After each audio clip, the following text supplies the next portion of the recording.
ನನ್ನ ಹೆಸರು ಯಶವಂತ್. ನಾನು ಇಂಜಿನಿಯರಿಂಗ್ ಓದುತ್ತಿದ್ದೇನೆ. ನನ್ನ ಅಪ್ಪಅಮ್ಮರ ಜೊತೆ ನಾನು ಬೆಂಗಳೂರಿನಲ್ಲಿ ವಾಸವಾಗಿದ್ದೇನೆ. ನಮ್ಮ ಚಿಕ್ಕಮ್ಮನ ಮನೆ ತುಮಕೂರಿನಲ್ಲಿ ಇದೆ.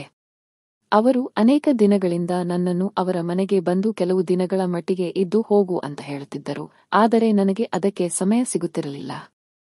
ಒಮ್ಮೆ ನನ್ನ ಸೆಮಿಸ್ಟರ್ ಎಕ್ಸಾಮ್ ಮುಗಿದ ನಂತರ 2 ವಾರಗಳ ಗ್ಯಾಪ್ ಸಿಕ್ಕಿತು.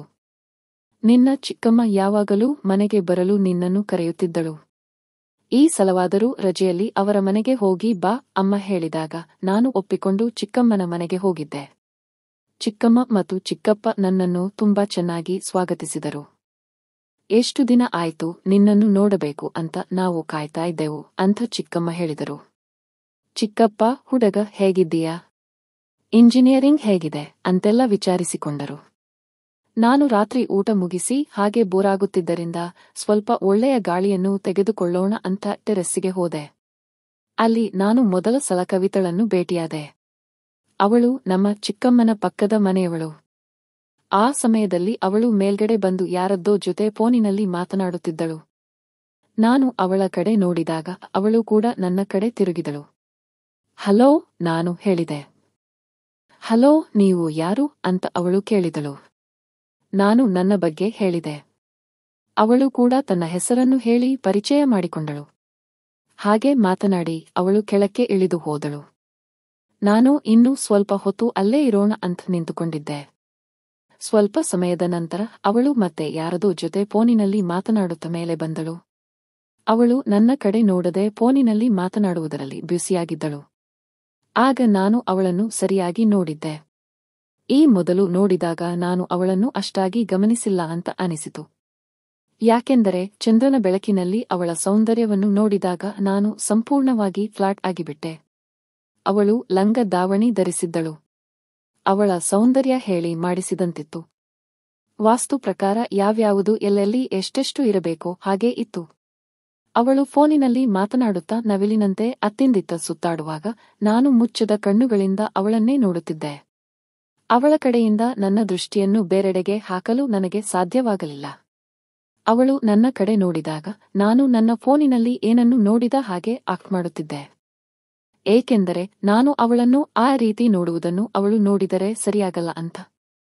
ಆಮೇಲೆ ಇನ್ನು ಸ್ವಲ್ಪ ಹೊತ್ತು ಅವಳು ಫೋನಿನಲ್ಲಿ ಮಾತನಾಡಿ ಅಲ್ಲಿಂದ ಹೊರಟು ಹೋದಳು. ಆನಂತರ ನಾನು ಚಿಕ್ಕಮ್ಮನ ಹತ್ತಿರ ಹೋಗಿ ಅವಳ ಬಗ್ಗೆ ವಿಚಾರಿಸಿದೆ. ಯಾರು ಕವಿತಾ? ಅವಳು ಎಂಟಿಕ್ ಓದುತ್ತಿದ್ದಾಳೆ ಅಂತ ಹೇಳಿದರು. ಆ ರಾತ್ರಿ ನನಗೆ ಕವಿತಳ ನೆನಪೇ ಬಿಡಲಿಲ್ಲ. ಅವಳನ್ನು ಊಹಿಸಿಕೊಳ್ಳುತ್ತಾ ನಿದ್ದೆ ಹೋದೆ.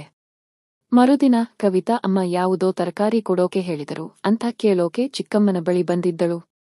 ಆಗ ಅವಳು ಟೈಟ್ ಚೂಡಿದಾರ ಧರಿಸಿದ್ದಳು. ನನಗಂತೂ ಅವಳ ಕಡೆ ನೋಡದೆ ಇರಲಾಗಲಿಲ್ಲ. ಅಷ್ಟರಲ್ಲಿ ಚಿಕ್ಕಮ್ಮ ಕವಿತಾ ನೋಡಿದೀಯಾ? ಇವನು ನನ್ನ ಸೋದರ ಅಳಿಯ ಅಂತ ನನ್ನ ಪರಿಚಯ ಮಾಡಿಕೊಟ್ಟಳು.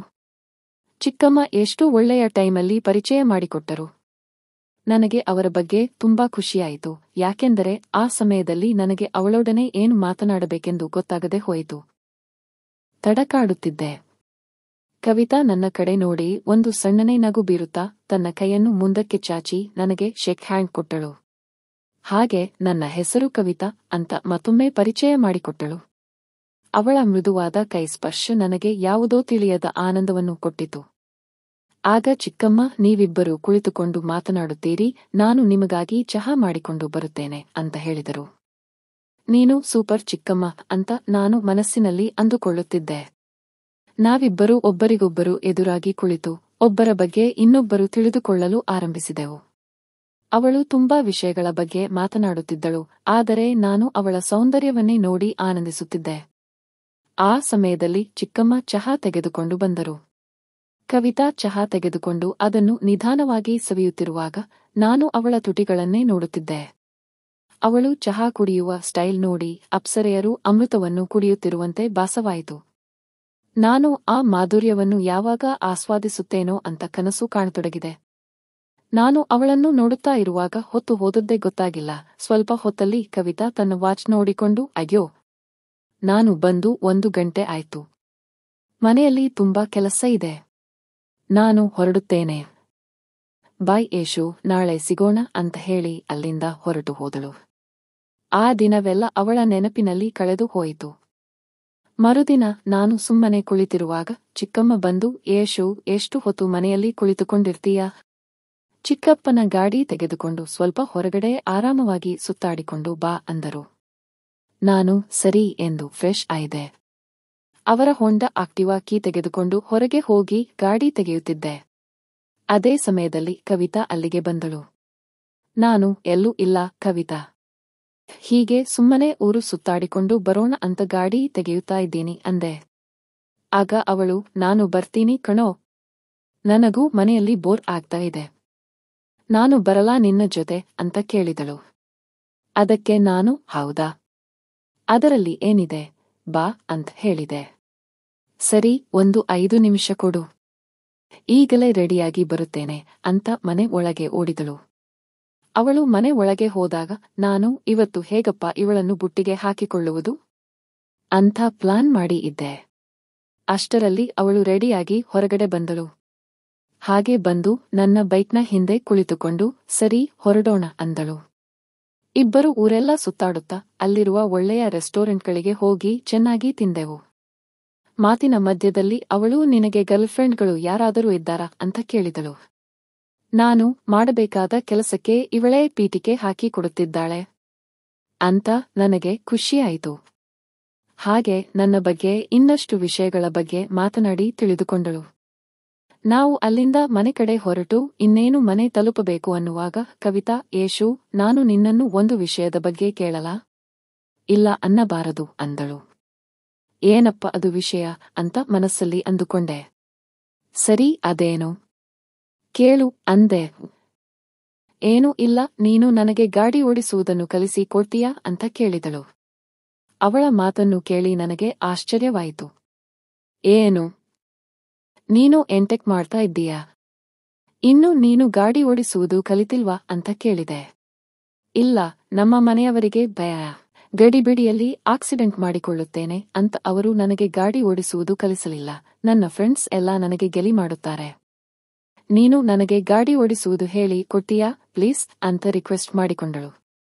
ನಾನು ಅಂದುಕೊಂಡಿದ್ದನ್ನು ಸಾಧಿಸೋಕೆ ಅವಕಾಶಗಳು ತಾನಾಗಿಯೇ ಕೂಡಿ ಬರ್ತಯಿವೆ ಅಂತ ಅಂದುಕೊಳ್ಳುತ್ತಾ, ಅದಕ್ಕೇನಂತೆ, ಬಾ ಕೂತ್ಕೋ ಅಂತ ಅವಳನ್ನು ಮುಂಭಾಗದಲ್ಲಿ ಕೂರಿಸಿದೆ. ಹೀಗೆ ಓಡಿಸು, ನಾನು ಹಿಂದೆ ಕುಳಿತುಕೊಳ್ಳುತ್ತೇನೆ ಅಂದೆ. ಅಯ್ಯೋ, ನೀನು ಹ್ಯಾಂಡಲ್ ಹಿಡಿದುಕೊಂಡು ನನಗೆ ಸಪೋರ್ಟ್ ಮಾಡು, ನನಗೆ ಭಯ ಆಗ್ತಿದೆ ಅಂದಳು. ನಾನು ಸರಿ ಅಂತ ಅವಳ ಹತ್ತಿರಕ್ಕೆ ಸರಿದು ಅವಳ ಮೃದುವಾದ ಕೈಗಳ ಮೇಲೆ ನನ್ನ ಕೈಗಳನ್ನು ಇಟ್ಟು ಹಿಡಿದುಕೊಂಡೆ. ಗಾಡಿ ಮೆಲ್ಲಗೆ ಮುಂದಕ್ಕೆ ಹೋಗುತ್ತಿತ್ತು. ಎದುರಿಗೆ ಬೀಸುವ ಗಾಳಿಗೆ ಅವಳ ಸಡಿಲವಾದ ಕೂದಲು ಮೆಲ್ಲಗೆ ಬಂದು ನನ್ನನ್ನು ತಾಗುತ್ತಿತ್ತು. ಆ ಅನುಭವವನ್ನು ಮಾತಿನಲ್ಲಿ ವರ್ಣಿಸಲಾಗದು. ಮಧ್ಯದಲ್ಲಿ ಅವಳಿಗೆ ಭಯವಾದಾಗಲೆಲ್ಲ ಬ್ರೇಕ್ ಹಾಕುತ್ತಾ ಗಾಡಿ ಓಡಿಸುತ್ತಿದ್ದಳು. ಆ ಸಮಯದಲ್ಲಿ ನಾನು ಅವಳನ್ನು ಸ್ಪರ್ಶಿಸುತ್ತಿರುವಾಗ ನನ್ನಲ್ಲಿ ಒಂದು ತಿಳಿಯದ ಭಾವನೆ ಉಂಟಾಗುತ್ತಿತ್ತು.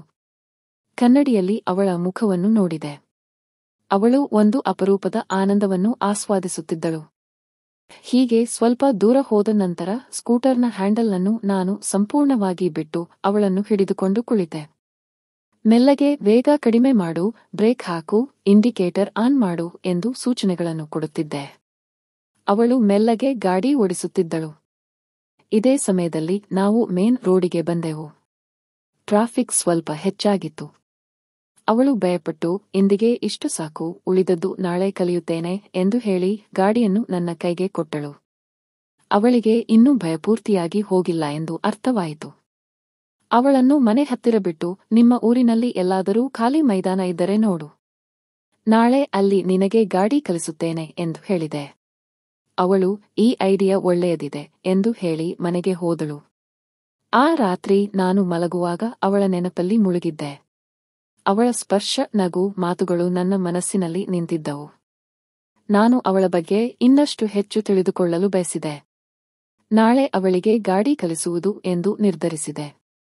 ಅದು ನಮ್ಮ ಸ್ನೇಹವನ್ನು ಇನ್ನಷ್ಟು ಬಲಪಡಿಸಬಹುದು ಎಂದು ಭಾವಿಸಿದೆ. ರಾತ್ರಿ 11 ಗಂಟೆಗೆ ಅವಳು ನನಗೆ ಮೆಸೇಜ್ ಮಾಡಿದಳು. ಹೇ, ಈಗ ನೆನಪಾಯಿತು.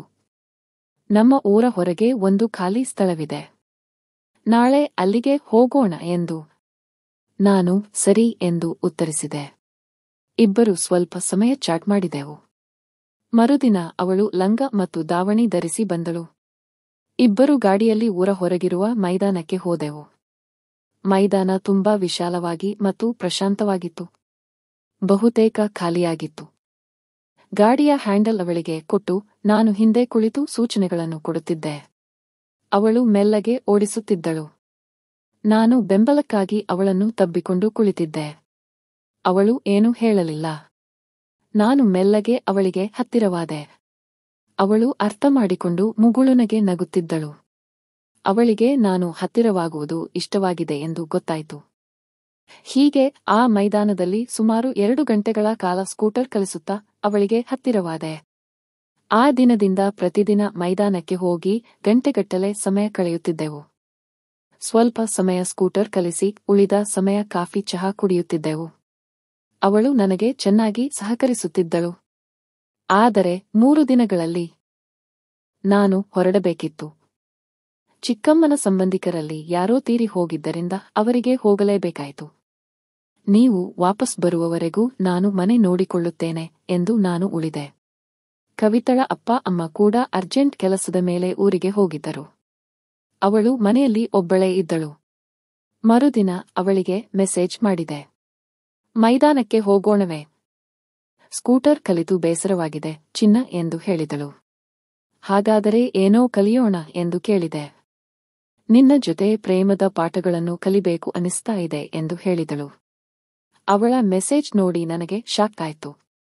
ನಾನು ಹೇ, ನೀನು ತಮಾಷೆ ಮಾಡ್ತಾ ಇಲ್ಲ ಅಲ್ವಾ ಎಂದು ಕೇಳಿದೆ. ಇಲ್ಲ ಬಂಗಾರ, ನಾನು ಸೀರಿಯಸ್ ಆಗಿ ಹೇಳುತ್ತಿದ್ದೇನೆ. ನಿನ್ನ ಜೊತೆ ಡೀಪ್ ಆಗಿ ಪ್ರೇಮದ ಪಾಠಗಳನ್ನು ಕಲಿಯೋಕೆ ಇಷ್ಟವಿದೆ. ಯಾಕೆ ನಿಂಗೆ ಇಷ್ಟ ಇಲ್ವಾ ಎಂದು ಕೇಳಿದಳು. ಯಾಕಿಲ್ಲ? ಮೊದಲ ಸಲ ನಿನ್ನನ್ನು ನೋಡಿದಾಗಲೇ ನನಗೆ ಹಾಗೆ ಅನಿಸುತ್ತಿತ್ತು. ಆದರೆ ಅದು ನಿನ್ನಿಂದ ಬರಲಿ ಅಂತ ಕಾಯ್ತಾ ಇದ್ದೆ ಅಂತ ಹೇಳಿದೆ. ಹಾಗಾದರೆ ಇನ್ನೂ ತಡ ಮಾಡಬೇಡ. ಒಂದು ಕ್ಷಣವೂ ನಿನ್ನನ್ನು ಬಿಟ್ಟಿರೋಕೆ ಆಗಲ್ಲ. ಬೇಗ ನಮ್ಮ ಮನೆಗೆ ಬಾ, ನಾವಿಬ್ಬರೂ ಪ್ರೇಮ ಸಾಗರದಲ್ಲಿ ಮುಳುಗೋಣ ಅಂತ ಹೇಳಿದಳು. ಅಷ್ಟು ಹೇಳಿದ್ದೆ. ತಡ ಮಾಡದೆ ಚಿಕ್ಕಮ್ಮನ ಮನೆಗೆ ಬೀಗ ಹಾಕಿ ಅವಳ ಮನೆಗೆ ಹೋಗಿ ಸೇರಿಕೊಂಡೆ. ಚಿಕ್ಕಮ್ಮ ಇಲ್ಲದಿರುವ ಆ 3 ದಿನಗಳಲ್ಲಿ ನಾವು ತುಂಬಾ ಹತ್ತಿರವಾದೆವು. ಅನೇಕ ರೀತಿಯ ಮಧುರ ಅನುಭವಗಳನ್ನು ಹಂಚಿಕೊಂಡೆವು. ಸಂತೋಷ ಮತ್ತು ತೃಪ್ತಿಯನ್ನು ಪಡೆದೆವು. ಕತೆ ಇಷ್ಟವಾದರೆ ಒಂದು ಲೈಕ್ ಮಾಡಿ, ಚಾನೆಲ್ ಅನ್ನು ಸಬ್ಸ್ಕ್ರೈಬ್ ಮಾಡಿ. ನಮಸ್ಕಾರ.